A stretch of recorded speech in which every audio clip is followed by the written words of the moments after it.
s takými bolestiami som sa zabudil, že som si Balgine už trošičku začne zaberať. Ale ráno to bolo fakt, že zastrelite ma radšej.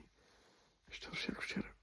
Ale fakt toto je, ešte do toho riešiť, že typkovi vadí, že chrapem a že ma chce za to zadusiť, tak akože som rád, že som sa tak včera rozhodol pripravil tento výlet na Slovensku.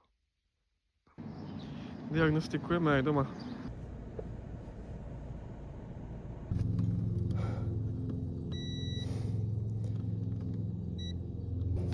Vyzerá, že je. Pozrieme ešte do schémy pre istotu. Máme po diagnostike na dnešok vyrobené. A ahoj, starý kamarát. Si nechybal. Tak tu sa sedí vysoko. Teraz mi je celkom fajn inak, pretože mi z kikla ibuprofen mi zabral, takže dá sa žiť. Ako stále cítim bolesť, ale už to nie je také okrutné. Nemôžem rozprávať, a ak som robil auto, tak som bol v pohode. Že nejak som si toto, ale ak opäť prestane účinkovať tá vodka, tak to je taká bolesť, jak keby ma rezali zaživa. Ten Zigvajs, čo ti visí, tá ona ide až do druhej strany, hej, že vlastne keď on išiel prehltnúť, tak...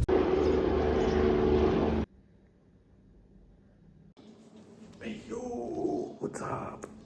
Bol som na šetrení, kde tá bola taká, že preboha, čo to je.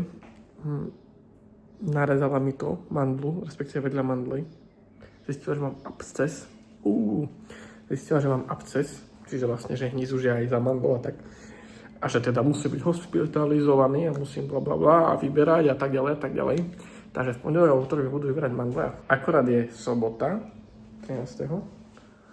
A som dostal izbu, som si priplatil na nadštandard, takže toto je nadštandard. A hojenie 3 týždne. Takže super. Takže do Prahy sa vrátim najskôr kedy.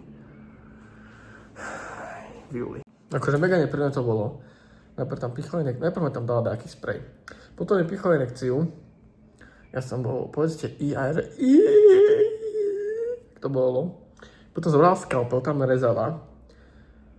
A potom zobrala tak, keď ešte otvára, to bolo najhoršie, ale potom bola, že už v pohode. Vtedy sa mi trasli nohy a som bol, že fú.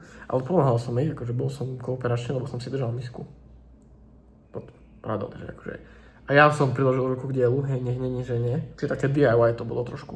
A ja mám rád, keď sa dohadujú, že napríklad teraz mi išla mi to robiť a ona, že a ideme teraz toto, či najprv tamto, či tak. A ja som bol, že to máte vedieť, preboha, jak môžete, že neviem, alebo to, že ja, čo to má znamenať. No ale v pohode, som na svojej nadštandardnej izbe, luxus, rozumieš normálne. Aj posteľ tu je, aj skriňa, takže luxus. Posteľ je dĺžkovo tak akurát.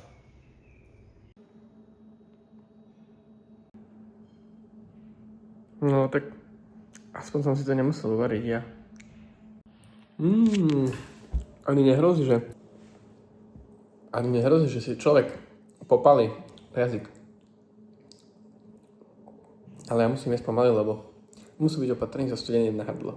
Sice to je bez chuti, ale za to je aspoň studené. For $600, why not? Let's see how much life is left. Respectable for one of these. So, I mean, you can't really knock the car all that. Definitely not savable for around $500. So, actually, let's change a $4. And I thought I was going to do an autopsy video on a car that was near. Ešte mám lyžičku z domu.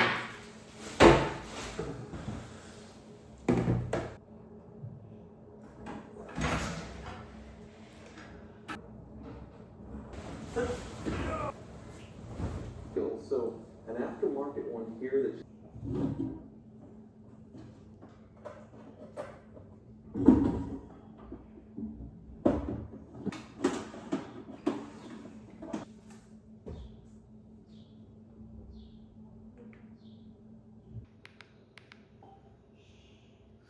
máme zablokovanú poličkou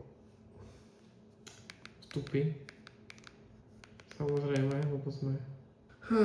nevadí. Ešte aj možno lepšie. Mám ti dať aj na seba, keby som chcel. Fuck you. Ja tomu vlastne nechápem, že jak to je možné a tak ďalej. Ale jak to príde, jak ma tu nadopovali tými liekami, necítim, že absolútne nič.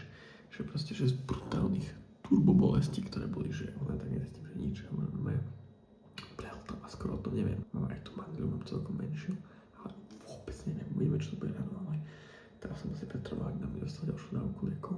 Absolutne vôbec netuším, že čo môže byť. 7:38 a raňajky.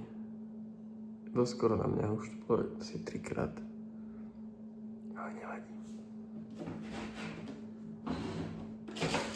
Ešte, že mám svoju lyžičku.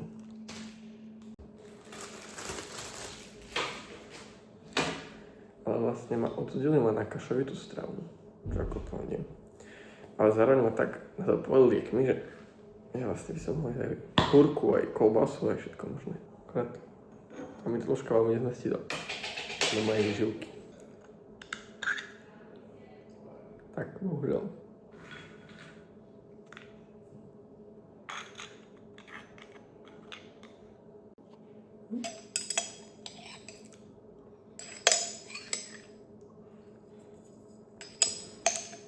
Včera typka, či mám ložku, či mám lyžičku. A ja, že mám lyžičku. Takže to som povedal. Mám lyžičku, to je leťak, lieky aj typka, ktorý ma zoperuje, keď bude treba. Proste mám všetko.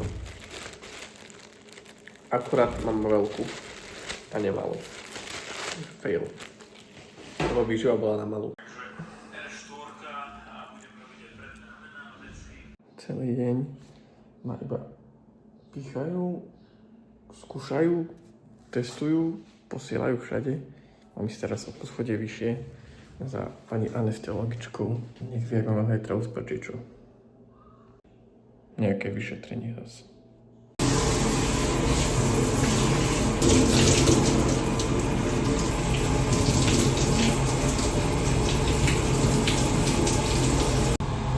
Nemajú to úplne ľahké, jednoduché ľudia. Sa sprchovania tak, akože asi sa dá. Ale nezávidím. Fakt, to je ťažké.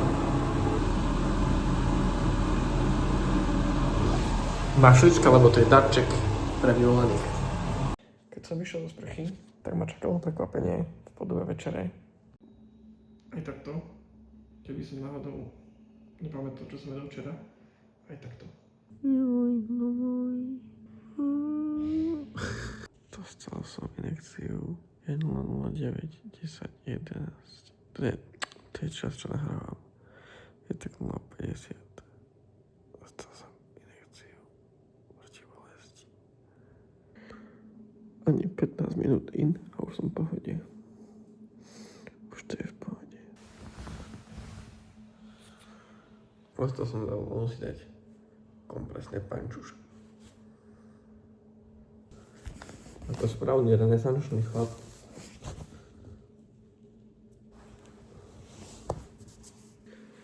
Už mi chýba len biela parochňa na hlavu a mám ísť.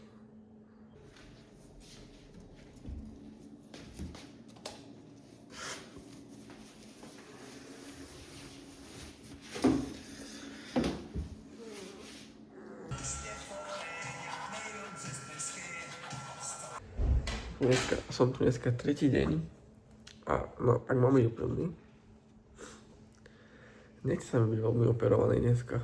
Akože aj iné veci by som robil, hej, keď môžem, no tá, bohužiaľ.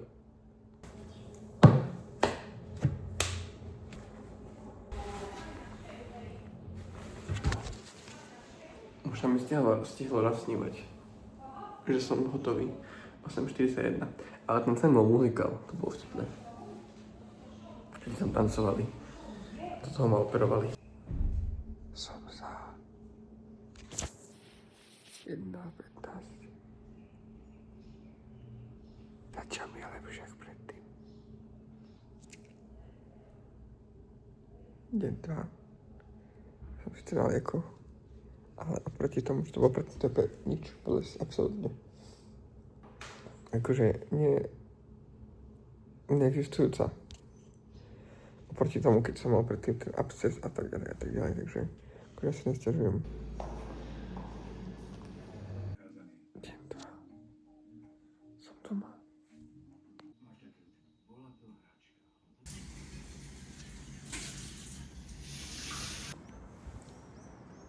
No, takže. Máme nejaký 20. deň po operácii. Všetko, čo ste videli, je realita. A už teraz to je úplne v pohode. Prvé 2 dní som bol v nemocnici, to bola bomba a potom som prišiel domov. Čiže 3., 4. deň to bolo strašné, mal som tabletky každých 8 hodín, také kvapky proti bolesti, no nezabralo to, bolo to strašne, nestačilo to akože, to bolo trpenie. Potom už som mohol aj že akože normálnu tabletku a to už bolo lepšie, čiže ten nejaký 4., 5. nebol v pohode. A potom od 6. do 10. to bolo zase také, že tie chrasty sa mi začali odlupovať a za každým, keď sa odlupal, tak to bola pomerne taká bolesť, že až cez uši vonku vychádzala. Takže tak. A potom od 10. dňa sa to už iba zlepšovalo. 14. deň som sa už normálne najedol. 15, 16, 17. Už dnes ani v podstate neviem, že mi niečo bolo. Je to taký trošku divný pocit, lebo to miesto, kde boli mandle, tak je prázdne a tie mandle slúžia ako isté receptory. Čiže keď sa niečo stuje na hlavu, tak necítim nič, čiže to je trošku divné.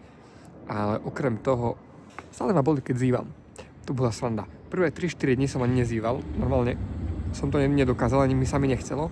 A potom už som zýval a to bolo celkom nepríjemné a dodnes ešte cítim, že pri zývaní, jak sa mi naťahujú tie ústa, keď zívnem, tak to je ešte stále nepríjemné, ale okrem toho je to už úplne pohoda a život beží ďalej. Nebolo to nič strašné, netreba sa toho báť, proste treba to len prežiť, pretrpieť, nebrať to nejako, že zle. Je to úplne bežná rutinná operácia a už v dnešnej dobe uspávajú.